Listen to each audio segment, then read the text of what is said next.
Recording is on. Bueno, muy bien, muy buenas noches. Estamos dando inicio a la clase número 2 del curso Salud Mental centrado en personas mayores. Hoy trataremos la unidad número 2 y la unidad número 2 trata de introducción a las demencias, tipos, fases y prevención.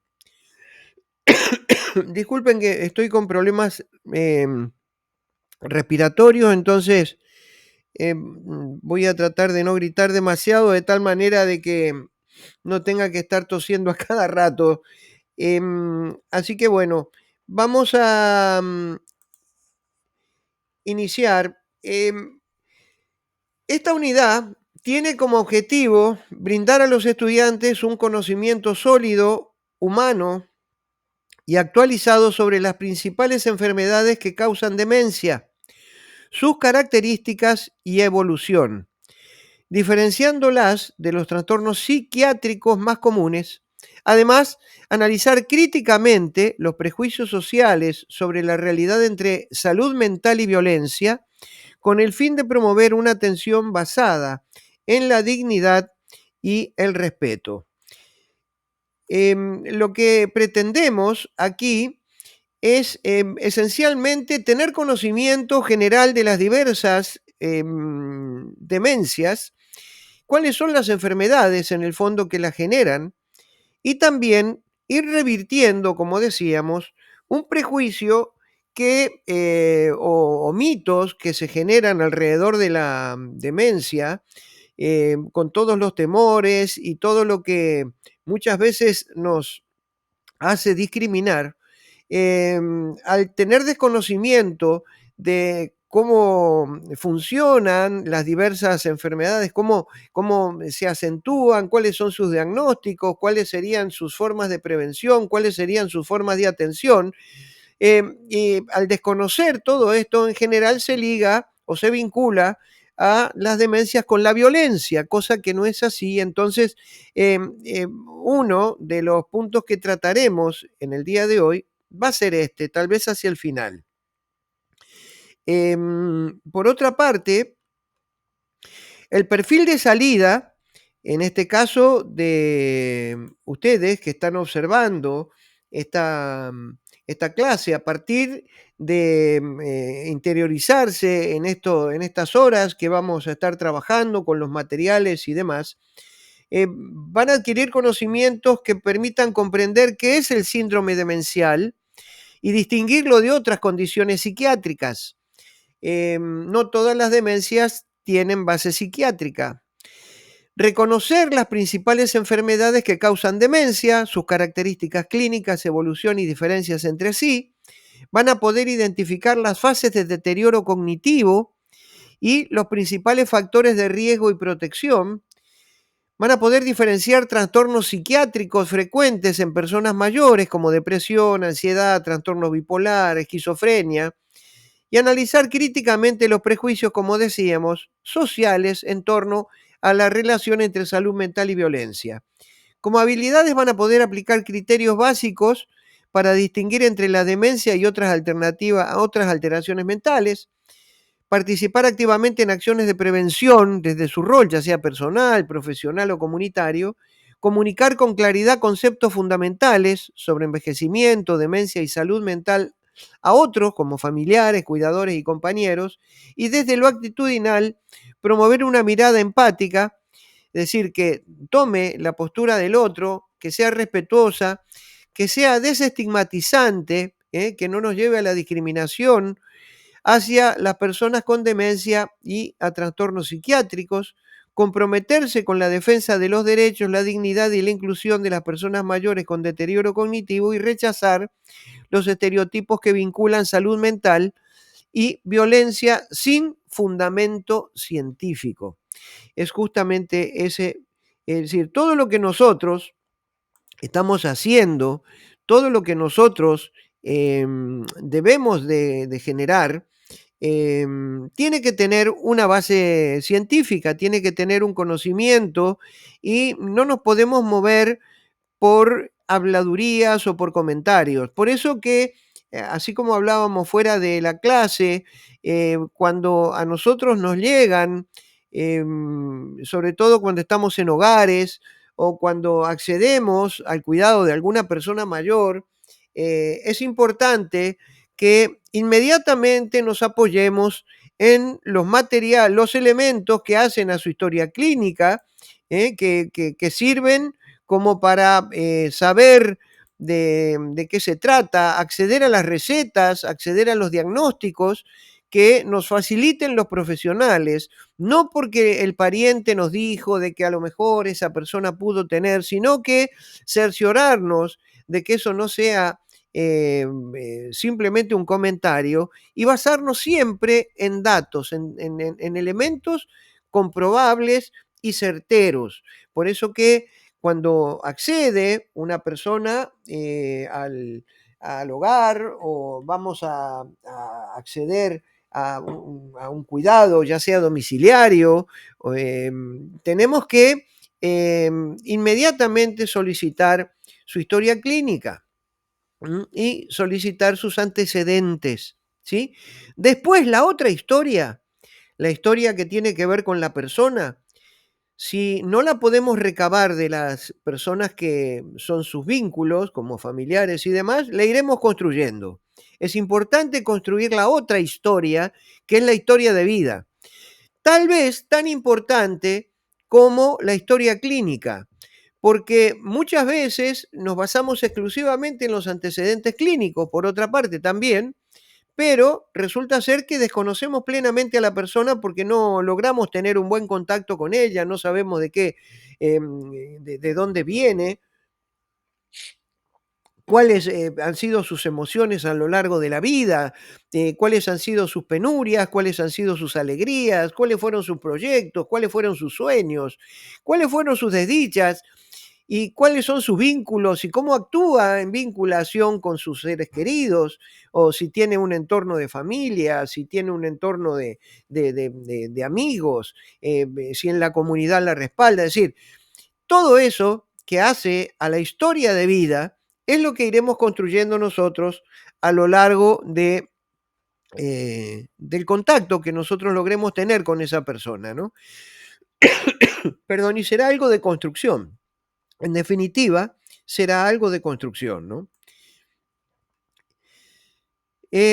Bueno, entrando ya en el tema, yo tengo aquí una serie de glosario, un glosario que, bueno, es una serie de términos que nosotros vamos a estar utilizando a lo largo de esta unidad y que va a formar parte del material escrito, del texto,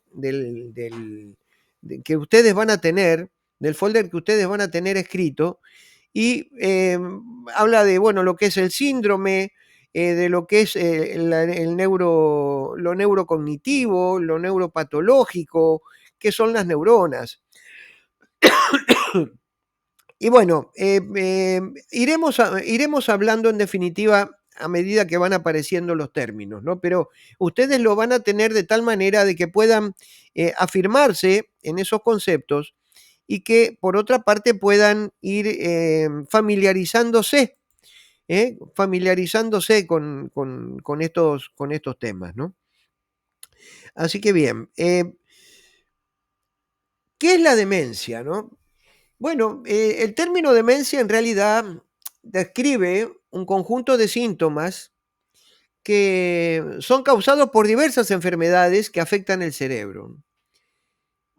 En realidad se puede decir que se caracteriza por una pérdida progresiva de memoria, lenguaje, del juicio, la orientación y otras funciones cognitivas, el razonamiento. Ya lo habíamos estado hablando en las dos clases anteriores, pero en general de ahí deriva la demencia y en definitiva no es más que pérdidas que tienen que ver con eh, trastornos que impiden el normal funcionamiento cerebral y en consecuencia deriva en problemas cognitivos y pérdidas, ¿no? Como las que dijimos. No es una enfermedad en sí misma la demencia, sino que decíamos que es un síndrome neurocognitivo. Un síndrome es un conjunto, para tener una idea, es un conjunto de signos o síntomas que aparecen juntos, ¿no? Y que esos síntomas caracterizan a una condición determinada. Por ejemplo, el síndrome del resfrío, ¿no? Que es la enfermedad, digamos, la gripe, es que empezás a tener rinitis, que se te inflaman los ojos, que empezás a tener tos, que te duele la garganta. Todos esos síntomas conforman el síndrome de la gripe. Entonces, bueno, el síndrome que hace a la demencia o las enfermedades que tienen que ver y que generan la demencia son una serie de síntomas según las características de la enfermedad. Y pueden tener múltiples causas, ¿no? No todas las personas padecen demencia, por otra parte, ¿no? Es decir, se puede decir que la gran mayoría de las personas mayores envejecen sin perder. Por favor, vamos a bajar, ¿cómo es? Vamos a cortar el micrófono un ratito.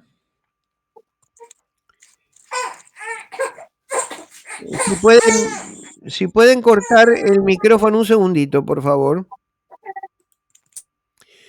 Bueno, entonces decíamos que no todas las personas, sobre todo que envejecen, tienen pérdidas de capacidades cognitivas. Así, porque además todas las personas, como dijimos la vez pasada, somos diferentes y esa diferencia además hace que como consecuencia de dónde venimos, de quiénes venimos, de cómo nos criamos, cómo nos desarrollamos, cómo fuimos transitando nuestras vidas, ¿sí? Con mayores o menores cuidados, si con mayores o menores cuidados sentimentales, si con menores o mayores afectos, si con menores conflictos o mayores conflictos, en soledad o no en soledad, pues en definitiva todo eso hace que las personas lleguemos a la vejez. Y dentro de eso no quiere decir de que por más penurias que una persona pase, por más sufrimientos que tenga, por más cuestiones negativas que haya vivido a lo largo de su vida inclusive, llega a la vejez con pérdidas de cognitivos, que se olvida de las cosas o pierde el juicio. Es decir, no tiene nada que ver, tiene que ver con enfermedades que van apareciendo y que ya las iremos observando. Em, entonces, ¿por qué digo esto? Porque muchas veces se entiende de que porque una persona está en una situación de pobreza o está en una situación de vulnerabilidad absoluta, va a perder la razón o va a perder la memoria o va a tener trastornos de lenguaje o va a perderse en cuanto a orientación y espacio y sus funciones cognitivas. Eso no necesariamente es así. Es más, como conversábamos la vez pasada, vivimos en un fenómeno en el mundo que lleva a que cada vez seamos más las personas mayores y que estas personas mayores somos cada vez más longevas. Y en nuestro país particularmente, mayores de 90, mayores de 100 años, las tenemos en condición de pobreza y pobreza extrema. Entonces, no tiene mucho que ver las condiciones en que vive para que pueda o no tener Alzheimer. A lo mejor puede tener otro tipo o alguna demencia, puede tener otro tipo de enfermedades como consecuencia de eso, pero no necesariamente tiene que caer en la demencia, ¿no? Bien, ¿ustedes me escuchan bien? ¿Me escuchan bien a mí? ¿Sí? Si quieren ahí hacen un pulgarcito para arriba, tienen una manito, ahí en esa manito apretan la flechita de arriba y sí, claro, ¿quién habla del Hogar Oasis? Adelante.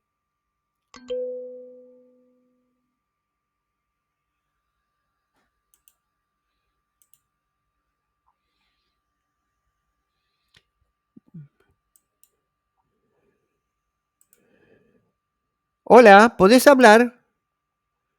Desactiva el micrófono. Hola.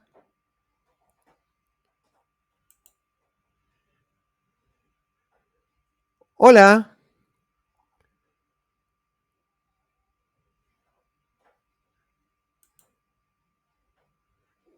No, no podés, no, no se escucha.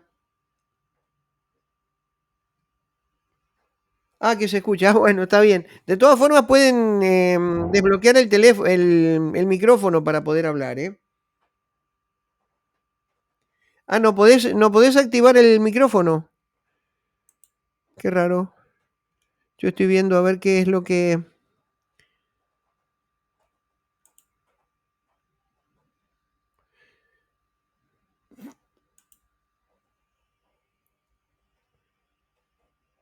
No, no están bloqueados los. No tengo bloqueados los audios, por lo tanto, se supone que podrían estar desconectando el micrófono sin problema. Bien, bueno, entonces decía que entre las principales enfermedades que causan demencia tenemos el Alzheimer, tenemos también la demencia vascular, los cuerpos de Lewy, las demencias frontotemporales, las demencias mixtas y las secundarias.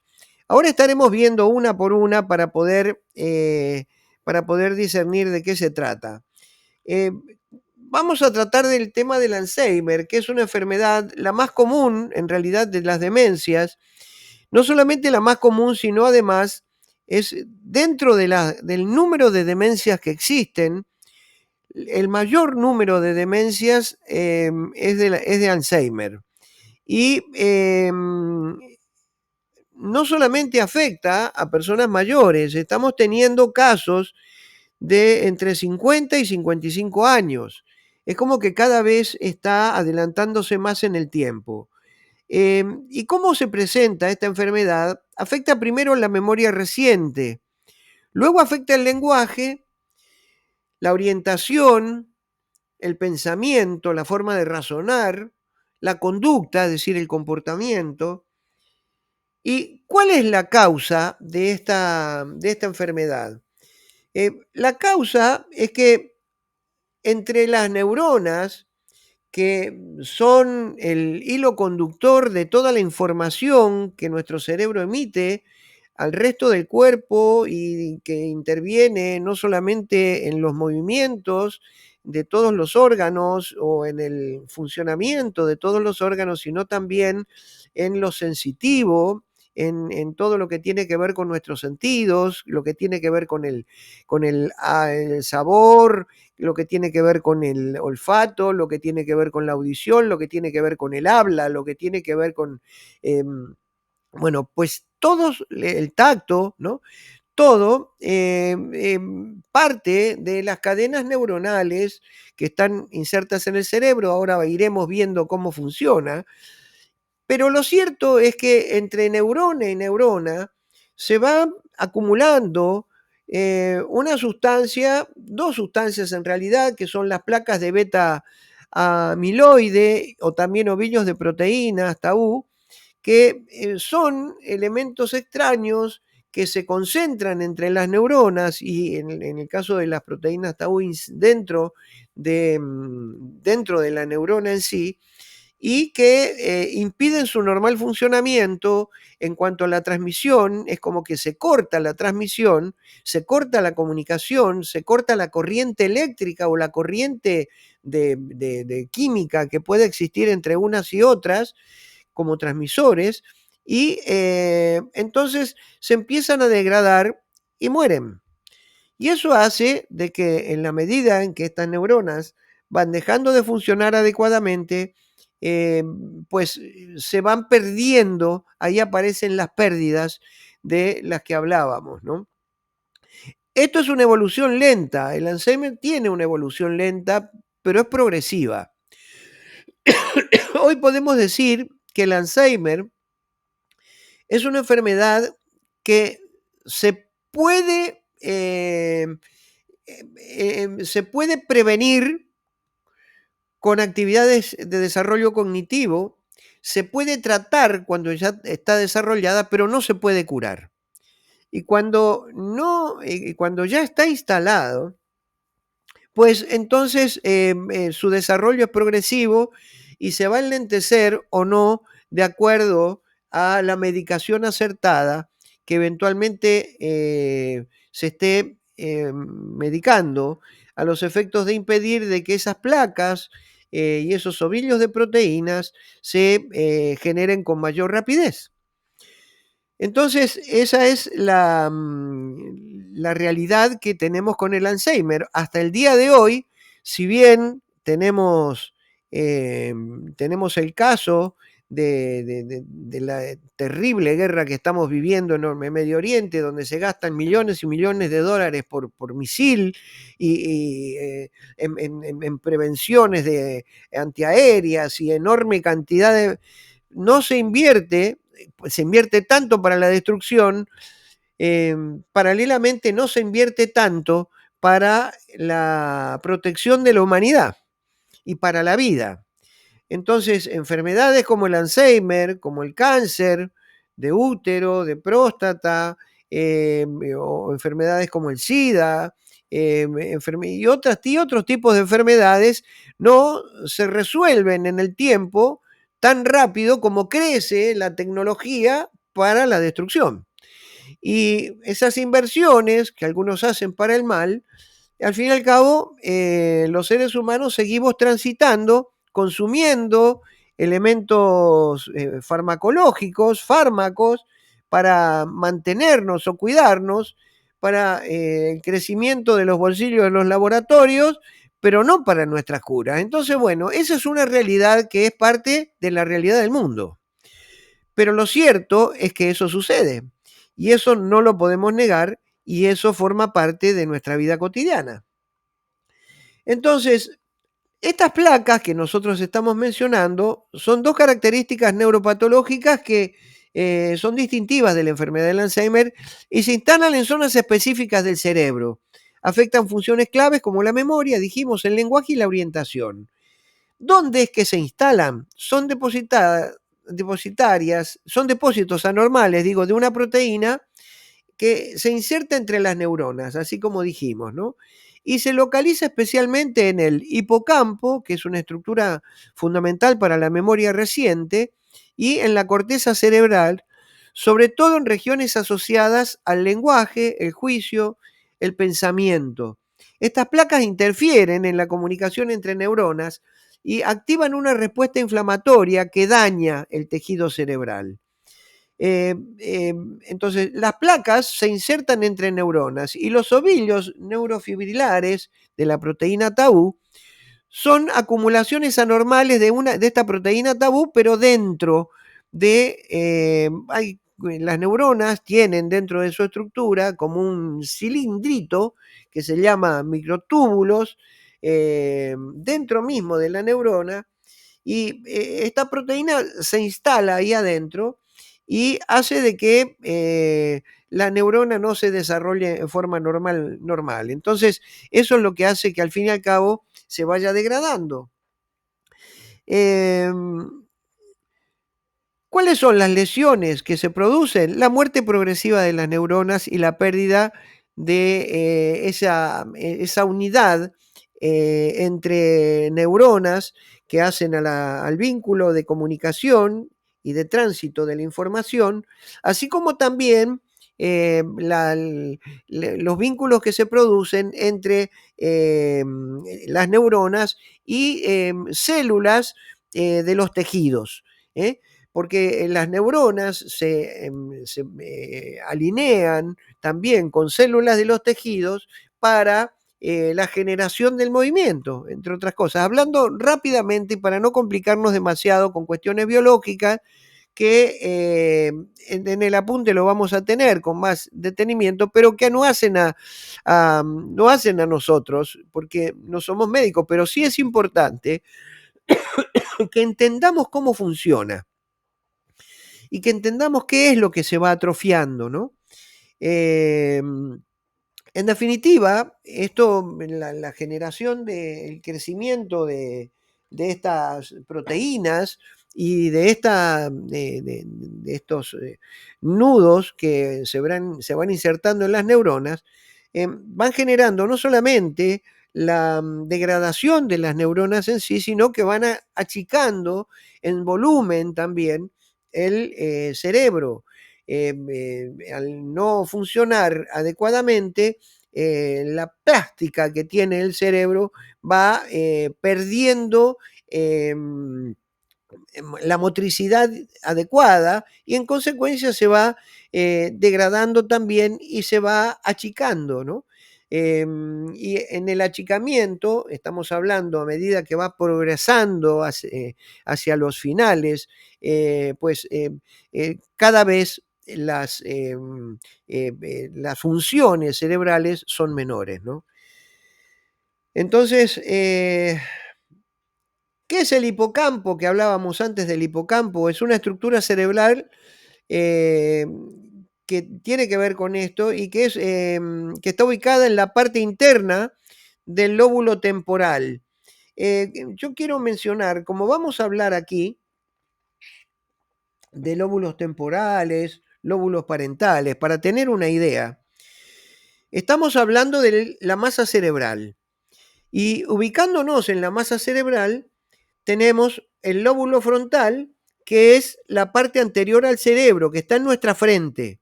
El lóbulo frontal está hacia nuestra frente. Y esa parte del lóbulo frontal del cerebro, ¿qué es lo que hace? ¿Cuál es la función que cumple? ¿En qué incide? Incide en lo que hace a la planificación, al juicio, al lenguaje, al control de los impulsos, al ser controlados, al ser recatados, al movimiento voluntario. ¿M? Y ese lóbulo se encuentra detrás de la frente, ¿sí? Inmediatamente detrás de nuestra frente. Después tenemos los lóbulos parietales, el lóbulo parietal, mejor dicho, que está en la parte superior del cerebro y está en nuestro casco, arriba de nuestro cerebro. Ahí tenemos el lóbulo parietal. ¿Y el lóbulo parietal en qué interviene? Interviene en el proceso sensorial, en la orientación espacial, en el cálculo. Interviene en el cálculo, en el poder dimensionar si el paso que voy a dar va a ser suficiente para que me caiga o no. Me permite estar ubicado en tiempo y espacio, ¿no?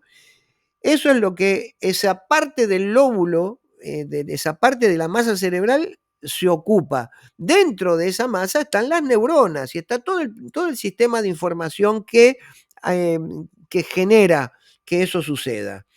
Después tenemos los lóbulos temporales, perdón, sí, digo bien, temporales, que esos están en el interior del cerebro a la altura de los oídos, ¿sí? En nuestros temporales están hacia el lado del cerebro, hacia el lado de nuestros oídos, a nuestros costados, a nuestros costados. ¿Y qué es lo que hacen los lóbulos temporales? La audición, por eso están cerca de los oídos, la memoria, acá en la sien, la comprensión del lenguaje, entre otros, ¿no? Y después tenemos el occipital, cuya ubicación está en la parte posterior del cerebro, la base del cráneo, atrás, ¿sí? Atrás. ¿Y qué es lo que hace? Procesamiento de la visión. Procesamiento de la visión, ¿sí? La nuca. Bueno, entonces eso es lo que, para tener una idea y poder ubicarse, porque nosotros vamos a estar hablando de cómo funciona el cerebro, pero tenemos un grande conocimiento de lo que es el cerebro. En estas clases no vamos a terminar de cerrar nuestro conocimiento y vamos a aprender todo, pero sí lo elemental.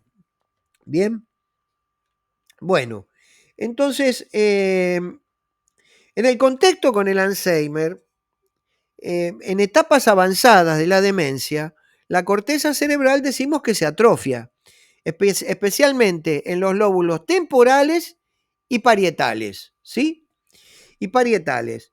Se atrofia en relación a la pérdida del lenguaje, volvemos a repetir, la memoria, la orientación y el juicio. Esto está en una tablita que ustedes la van a tener y es importante que ustedes lo vayan recordando y lo vayan viendo porque vamos comprendiendo los orígenes de la enfermedad, ¿no? Cuando una persona con demencia ya no reconoce su casa o no logra encontrar palabras, es porque su corteza cerebral, en especial el lóbulo temporal, está dañado. ¿Mm? En resumen, es la sede del conocimiento, el pensamiento y de la personalidad. Bueno, luego vamos a ver otro tipo de, otro tipo de demencias. Está la demencia vascular, está la demencia, los cuerpos de Lewy y está la frontotemporal, que generan cambios de personalidad y de lenguaje. La demencia vascular, ¿qué es? Está asociada a accidentes cerebrovasculares, como su palabra lo indica, eh, eh, por hipertensión o por daños en los vasos cerebrales, se produce eh, un derrame y como consecuencia de eso se genera una pérdida también o una pérdida de lo relacionado con el funcionamiento cerebral. Entonces presenta síntomas variables según el área afectada del cerebro, ¿no? Puede perder el juicio, puede perder la atención, puede perder la movilidad. Muchas personas han tenido un ACV, perdieron la movilidad en forma temporal, pero después recuperaron absolutamente toda la condición de normalidad. Sin embargo, hay otros que fueron afectados en mayor medida y pierden determinadas condiciones del habla, pierden visión, pierden forma de razonar. ¿Mm? Eh, y entonces, bueno, se generan desconexiones. A veces tiene una evolución por escalones, se dice, empeoramientos súbitos y mejorías graduales, ¿no? Pero según las características del accidente cerebrovascular que hayan sufrido y según el tiempo en que no hayan recibido adecuada respuesta sanitaria, va a ser el daño cerebral que se produce y por lo tanto la pérdida que va a generar en sus condiciones, condiciones de normalidad, digamos, ¿no? Ya sea de habla, ya sea de memoria, de juicio y demás, ¿no? Después está la demencia con cuerpos de Lewy. La demencia con cuerpos de Lewy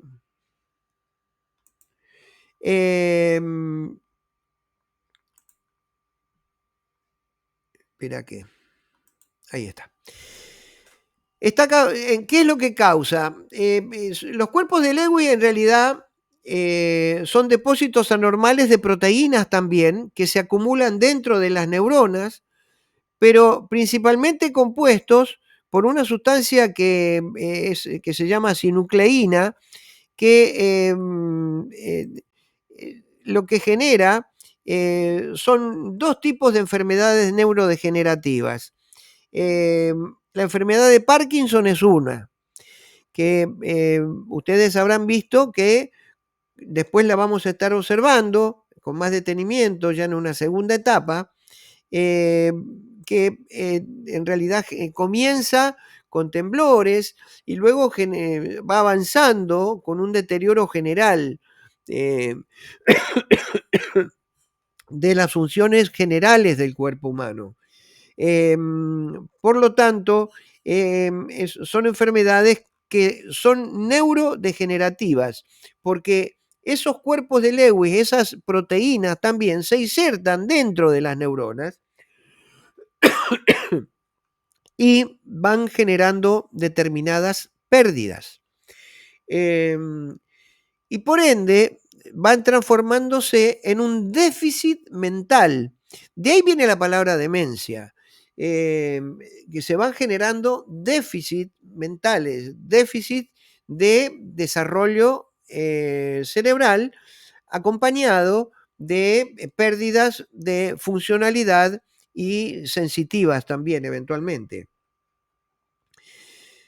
Después tenemos las demencias frontotemporales, que suelen aparecer antes de los 65 años, comienzan con cambios de personalidad, desinhibición, agresividad verbal o pérdida del lenguaje, conserva inicialmente la memoria, lo que la diferencia del Alzheimer, pero en definitiva es un trastorno también neurodegenerativo que afecta principalmente el lóbulo frontal y temporal del cerebro, causando cambios profundos en la personalidad, el comportamiento, el lenguaje y la función ejecutiva, la acción que puede hacer, la motricidad. A diferencia del Alzheimer, la memoria puede permanecer relativamente intacta en etapa inicial. Como ustedes ven, todo parte de lo que es la neurodegeneración. Se van degenerando las neuronas.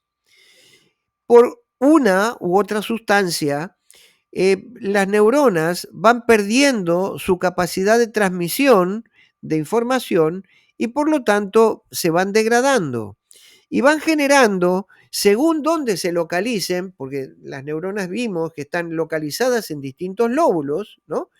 Según dónde se localicen, afecta un determinado aspecto de la personalidad de quien padece esa enfermedad.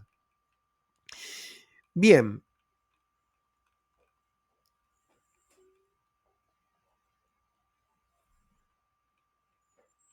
Vamos a seguir.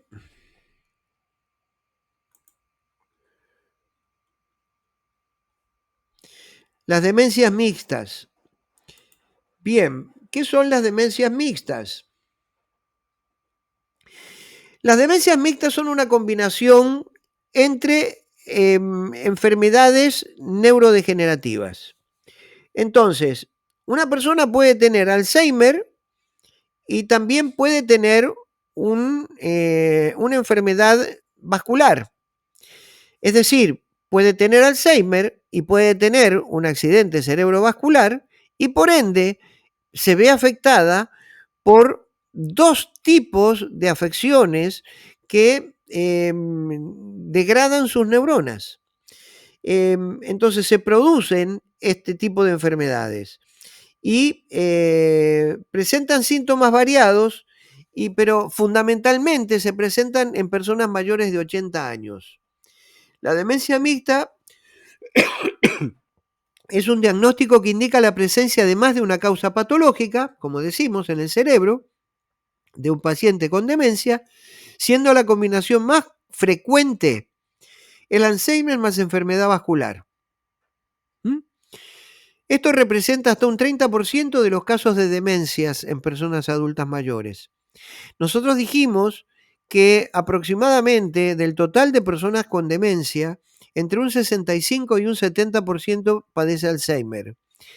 De ese porcentaje de personas con Alzheimer, un 30% se ve afectada por enfermedad vascular también. Por enfermedad vascular. Entonces,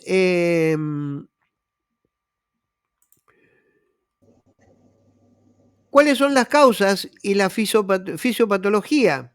Bueno, la combinación más frecuente dijimos que es Alzheimer más enfermedad vascular. Y es la combinación de distintos tipos de proteínas, en algunos casos hormonas, o cuando no, isquemias que van apareciendo y van generando ese deterioro neuronal. También se produce el Alzheimer más los cuerpos de Lewy. Es también normal, sí, no normal, pero sí es común, es fácil de encontrar, personas que están con Parkinson, que tienen Alzheimer y se les inicia el Parkinson. Y ahí estamos hablando de una demencia con cuerpo Lewis y más el Alzheimer. Entonces nos vamos a encontrar con que aparecen personas con Alzheimer que empiezan a tener temblores de sus manos, ¿no? Y esos temblores de las manos nosotros decimos, bueno, es consecuencia del Alzheimer. No, el Alzheimer no genera temblores en las manos o descontrol de la masa nerviosa. eh, sí, cuando se produce este tipo de combinación, cuando aparecen este tipo de enfermedades mixtas, como se dice. Los síntomas clínicos dependen de las enfermedades combinadas, pero suelen incluir deterioro cognitivo global, memoria, atención y lenguaje, signos vasculares, es decir, fluctuaciones abruptas, deterioro o escalonado en, en el desarrollo de su enfermedad, síntomas conductuales, apatía, depresión, irritabilidad, déficit motores, marcha lenta, Parkinson o incontinencia temporal también. Bueno, yo les estoy acercando también una serie de diagnósticos y una serie de ejemplos, que eso lo estaremos viendo también en para no complicarnos, en la clase de hoy lo vamos a ver en la tutoría, cuando ustedes ya pueden haber leído el material que les estoy acercando y además, perdón, puedan haber repasado la clase de hoy, ¿no? Entonces, ahí van a tener una serie de combinaciones, una serie de diagnósticos eventuales, ejemplos, que van a servir como para que también nos podamos ir manejando con determinados análisis de las personas que nos llegan, incluso, ¿no? Que llegan a nuestros hogares o que tenemos al cuidado, ¿no? Después tenemos las demencias secundarias, que son causadas por el déficit de vitamina B, hipotiroidismo, infecciones como el VIH, tumores, hidrocefalia, efectos adversos a los medicamentos. Algunas pueden mejorar si se detectan y se tratan a tiempo. Las demencias secundarias son deterioros cognitivos causados por enfermedades o condiciones médicas subyacentes que al ser tratadas pueden revertirse y estabilizarse. A diferencia de las demencias primarias como el Alzheimer, no son neurodegenerativas irreversibles, se recuperan entre el 10 y el 20% de los casos con demencia. Eh, no obstante, aquí lo que queremos, va a haber ejemplos, tienen ejemplos ustedes en el material que ustedes ya lo van a estar viendo, pero en definitiva, todo pasa. Inclusive hay un caso clínico acá, hay un paciente de 70 años con confusión progresiva y pérdida de memoria, historia de hipotiroidismo no tratado y uso prolongado de lorazepam. El examen revela una, una atrofia cortical y el posible diagnóstico es una demencia secundaria al hipotiroidismo más algunos fármacos, ¿no? Em, Esto es interesante poder considerarlo porque, primero, no tenemos en general formación en el tema de salud mental. Yo me preocupé mucho en buscar estos datos, en investigar todo esto como para poder traérselo, como para que ustedes los tengan en el material, que minuciosamente después de leerlo lo vamos a estar analizando el sábado, porque demencia no es solo una, no es solo el Alzheimer, hay otras, y según las características de las reacciones que tienen los pacientes, que tienen las personas que tenemos al cuidado, puede tratarse de unas u otras. Entonces, siempre es importante que ante, primero, cualquier signo que tengamos de la aparición de algún tipo de demencia, ya sea porque nuestra persona al cuidado o paciente ha empezado a perder la memoria corta o tiene reacciones de cambios de carácter, se ha transformado en irritable, es agresivo, pues entonces lo que necesitamos hacer inexorablemente es consultar a un médico y en lo posible un especialista.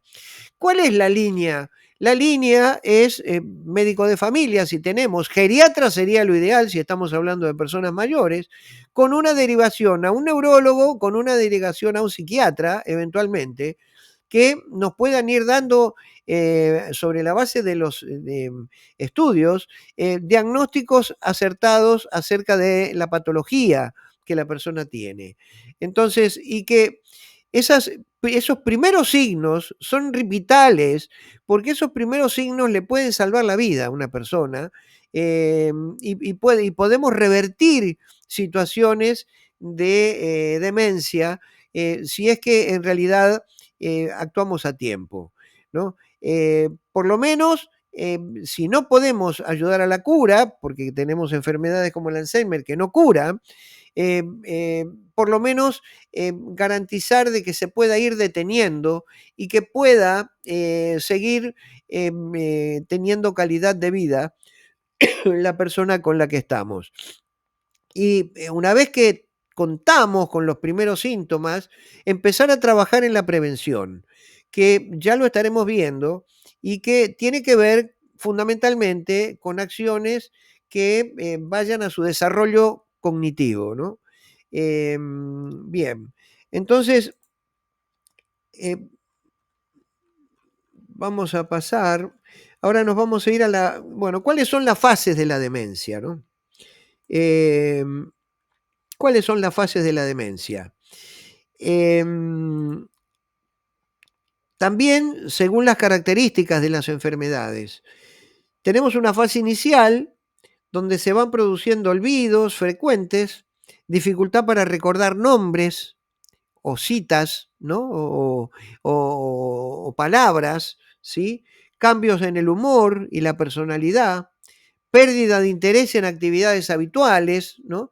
De repente la persona, si tenemos señora que quería cocinar, ya perdió las ganas, ya no quiere salir a caminar, no hay nada que le guste, ya de repente se encuentra como deprimida, ¿no? Todos esos, o de repente se encuentra, como decíamos, violenta, agresiva, o dice cosas sin sentido, o de repente que era una persona que se controlaba en medir las palabras, de repente se desinhibe y dice todo lo que piensa, todo lo que siente, y en el momento crudo y en lo que sea. Bueno, cuando se producen ese tipo de acciones, de situaciones, pues entonces ya son alertas, ¿no?